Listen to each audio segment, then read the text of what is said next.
suis Isabelle, j'ai 26 ans, j'habite en France, dans l'ouest de la France, Angers. Donc j'ai fait un CAP BEP horticole. J'ai fait ça parce que je ne savais pas exactement trop ce que je voulais faire plus tard. Et comme j'avais des difficultés scolaires, ça m'a peiné pour vouloir faire quelque chose de plus haut en études. Du coup j'ai fait ça. Mais c'est pas vraiment le métier qui m'attire. Après j'ai fait un CAP en fleuriste. Et par la suite j'ai travaillé pour pouvoir partir à l'étranger. Ça c'était un projet que je voulais depuis toujours. Depuis ma putain d'enfance, je voulais partir comme à l'autre bout du monde. J'ai été suivie par l'association Parcours le Monde Grand Ouest. Ils m'ont aidée en me parlant des différents projets qui existaient pour pouvoir partir à l'étranger. Donc le woofing, il y avait fille au père, le workaway. Et j'ai décidé de faire du woofing pour avoir plus la chance de voyager tout aux alentours et vraiment travailler dans des fermes, faire plus de rencontres. Je suis partie au Canada pendant 6 mois pour faire du woofing. Je suis partie en fait au Canada pour moi, pas dans le cadre d'un projet professionnel. J'ai voulu partir au Canada pour pouvoir m'évader, pour découvrir la nature et puis pour y travailler, pour faire de nouvelles rencontres aussi également. L'apprentissage aussi de la langue anglaise. Je veux vraiment aujourd'hui pouvoir parler l'anglais couramment, devenir bilingue. Là-bas, je suis partie dans un premier temps sur Montréal. Ensuite, je suis allée dans le Manitoba pour faire mon premier woofing. Donc chez Neil et Kerry, donc 2 hôtes canadiens. Où là, j'ai fait de la plantation. J'ai fait également enlever la paille pour bêcher. Je me suis occupée des poules. J'ai repris l'avion pour m'envoler vers la Colombie-Britannique, donc à Kelowna.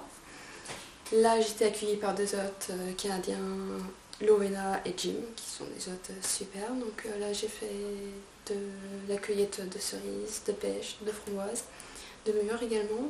J'ai fait également du bénévolat à Vancouver. Donc là, c'était totalement différent autre que le woofing. C'était en homecoming, donc on recevait des acteurs en fait qui venaient. J'étais l'assistante d'un acteur d'une série appelée Stargate Géant.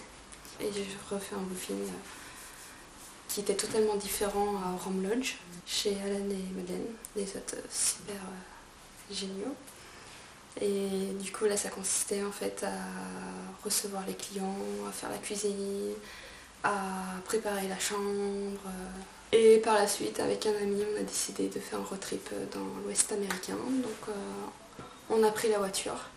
Et on est parti de San Francisco jusqu'au parc Houston. J'ai fait de super rencontres en rencontrant des Canadiens, des Japonais, des Allemands, des gens qui venaient du Danemark.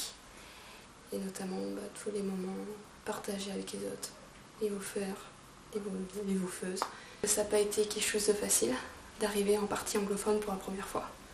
Il fallait vraiment se mettre en situation, mais par la suite en fait je me suis vite familiarisée avec l'anglais.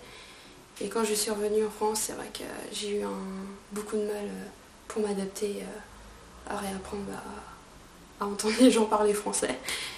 Mais non, c'est quelque chose de super. Prendre de la confiance en moi, pouvoir partir, me dire que je partais toute seule, voir un autre surtout aperçu du monde, sortir un peu de la France et voir comment le monde se passe ailleurs et pas seulement que dans ton pays. Découvrir une nouvelle culture, plein de nouvelles choses. Alors aujourd'hui je suis retournée au même travail que j'ai exercé, je veux dire, que je faisais avant, donc Hortensia France. Et là mon seul objectif aujourd'hui c'est pour travailler afin d'économiser, mettre des sous de côté, que je souhaite prochainement partir avec un ami au Japon. Et ensuite repartir au Canada pour y vivre définitivement. Et par la suite prendre la nationalité canadienne. Alors s'il y a quelqu'un qui veut partir, je lui conseille déjà de s'informer. Donc aller sur, tout dépend après pour quelles raisons il veut partir. Donc si c'est pour le cadre comme j'ai fait du woofing, ils peuvent se renseigner auprès de Parcours le Monde Grand Ouest. Ou sinon vous inscrivez sur un site Woof Canada ou sur différents autres sites qui existent. Prendre contact avec des jeunes qui ont vécu cette expérience. Parce que c'était quelque chose que je voulais faire depuis bien longtemps et j'avais aucune crainte de vouloir partir. Justement j'en avais un besoin, une envie. Et je voulais voir comment le monde fonctionnait autre part qu'ici.